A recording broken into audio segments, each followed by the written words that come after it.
Syederun sekitar 2.000-an warga pada Kamis 8 September 2022 pagi sudah mulai antri di halaman Disperindakop dan UKM Lok Semawe. Mereka rela antri berjam-jam agar bisa mengajukan berkas untuk mendapat bantuan produktif usaha mikro atau BPUM tahun 2022 dari Kementerian Koperasi dan UKM Republik Indonesia. Pantauan seraminews.com hingga jelang siang, warga masih rela mengantri secara tertib sambil memegang berkas di tangan mereka.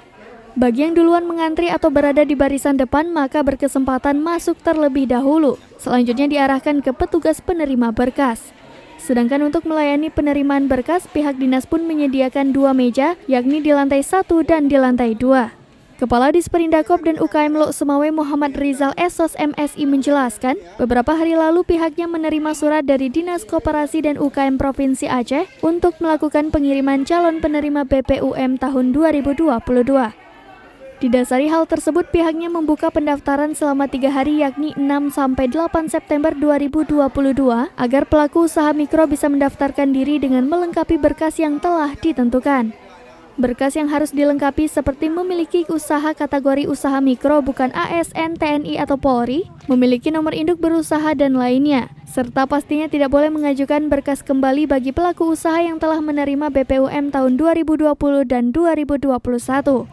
Dalam 3 hari ini, ada sekitar 2.000-an yang mengajukan berkas. Tanggal 5 kemarin, kita dapatkan surat dari Dinas Koperasi dan UKM Provinsi Aceh, di mana surat itu meneruskan informasi dari Kementerian Koperasi dan UKM bahwa pemerintah memerintahkan kepada kita untuk melakukan pendataan UMKM untuk bantuan produktif usaha mikro tahun 2022. Mengingat waktu yang diberikan kepada kita tentang hari ini tanggal 9 September, maka surat terakhir. Jadi kita punya waktu 3 hari kemarin untuk mengumumkan kepada masyarakat, kemudian menerima berkas.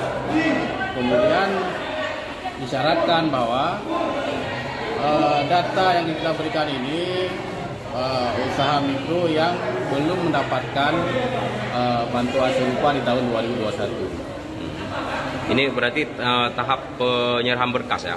Ya, kita mendata, kita umumkan ke masyarakat yang punya usaha mikro agar melengkapi misalnya KTP, data yang bersangkutan, kemudian NIB, apabila ada nomor induk berusaha atau surat keterangan dari KSI bahwa dia punya usaha, kemudian foto usaha, ya, itu yang kita lengkapi untuk kita cross check kemudian. Jadi setelah kita menerima berkas, dalam hal ini apa wewenang kita? Kewenangan kita hanya mendata, kemudian mengirimkan ke email yang diberikan. Bagaimana langkah selanjutnya kita belum diberitahukan apa yang akan menjadi kebijakan pemerintah. Berarti ini program dari Kementerian Koperasi ya berarti? Iya, suratnya dari Kementerian Koperasi dan UKM kepada dinas di Provinsi Aceh. Dari Lok Semawe, Saiful Bahri, Serambi On TV.